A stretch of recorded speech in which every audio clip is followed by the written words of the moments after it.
up, KK gang? It is day 2 of Life of a CNA. So, in this video, I will be talking about how to pass your CNA exam. Sorry I look a mess. I had work this morning.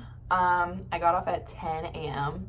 I was there for 3.5 hours, so not a big deal, but I don't have my makeup on. That's why I look like a crackhead. So, anyways, let me jump into this video. I'm eating, by the way.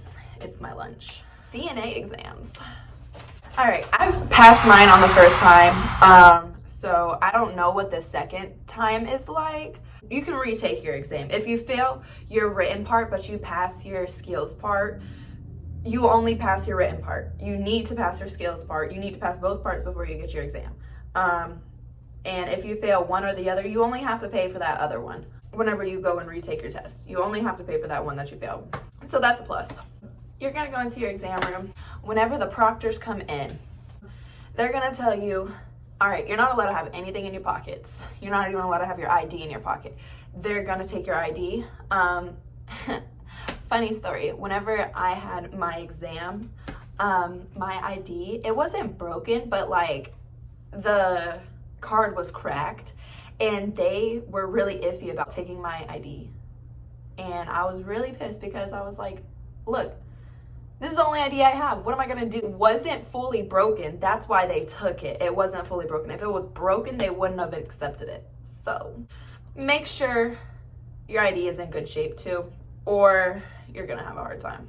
That's really all there is about entering the room. It's really intimidating too. Whenever I got my CNA license, I mentioned this last video. Whenever I got my CNA license, I was in high school. We had 4 years of like health classes. My junior year, so this was my 3rd year in that class. But my junior year, I also had my health class, but on top of that, I helped my health teacher out with her 6th and 7th period classes. And in that class, it was the CNA class. That's like the senior class for the health class. It's the senior class, and you take your CNA exam that year, your senior year. So I was actually interning for both of those classes because it's a block period, or there's 2 periods. 6th and 7th period is one class. So I interned for that class, and because my ex-boyfriend was in that class. So I basically had an extra year of experience of the skills portion. Because while I was in that class, I was also like, my ex's like partner, like the dummy. I was that. So like whenever he was practicing, I was also getting the information on how to do the skills. So I actually had like 2 years of practice. That's really how I got my CNA license, was because of that class. So let me talk about the written exam. The written exam is actually so simple, like literally so simple. Well, okay, I'm from Florida, so I don't know what the other states' exams are like. I don't know. They're probably literally the same exact thing, but I don't know. All I gotta say is study. If you study the material your instructor gave you, you're good. If you study online, if you use those online resources, make sure to take your CNA practice exams. Those you can literally get on anything. You can search in the Google engine, CNA practice exam. Some websites are test.com, Mometrics. You can also go on practicecnatest.com. I believe that's what I used. There's literally so many study practice kits on that website. I really want to say that's what I used, but I could be wrong. I don't know. It was a while ago. When you are taking your written exam, there is a instructor looking at your test the whole time.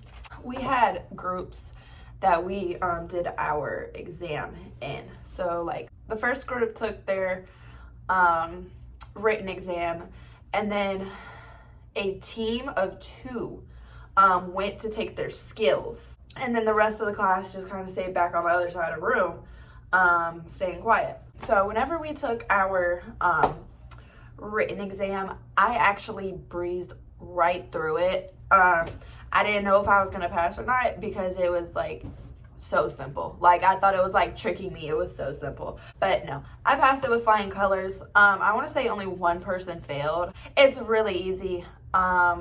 Make sure you study. Make sure you study your material, because if you study your material, you're gonna pass. Next section of your exam is your skills.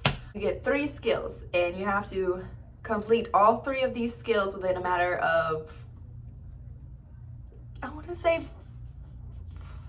20 minutes, 21 minutes. I don't know. You get a certain amount of time frame. You can't go past that time frame or you fail. You fail the whole skills section, I think. And if you fail one skill, then you fail the whole skill portion of the exam.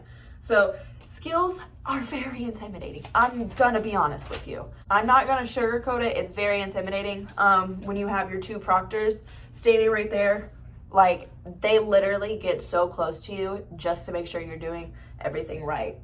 There's like 4 people in the room at all times, and it's you, your partner, and the 2 proctors.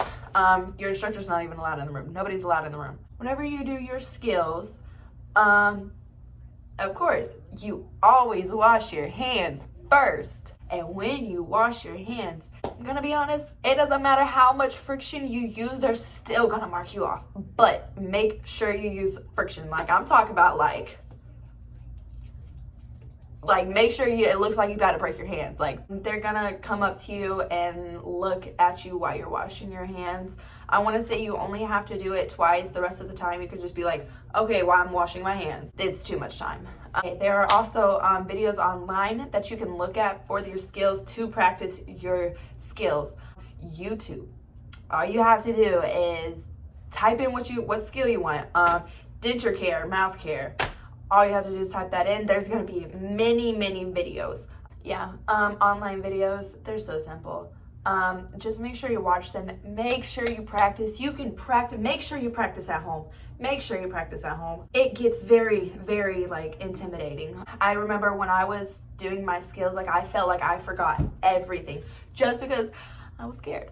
Of course, it's usually like, I waited for 4 years to get my CNA license, so like, yeah, I was scared.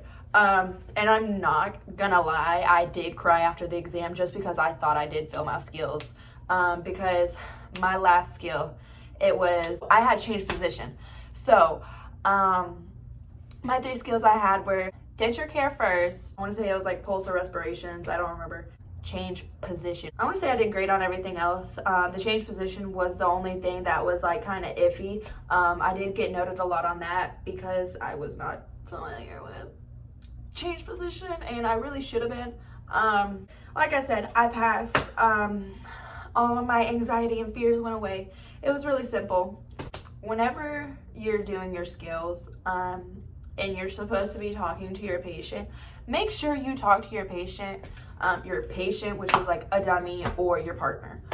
Make sure you really talk to them like how you would with a resident or with a patient or client or whatever. Make sure you like really communicate and pretend they're a real person. And it's weird because if it's a dummy, the proctor will answer for the dummy, and I tried not to laugh, so I didn't know they were gonna answer for the dummy. They just like, no.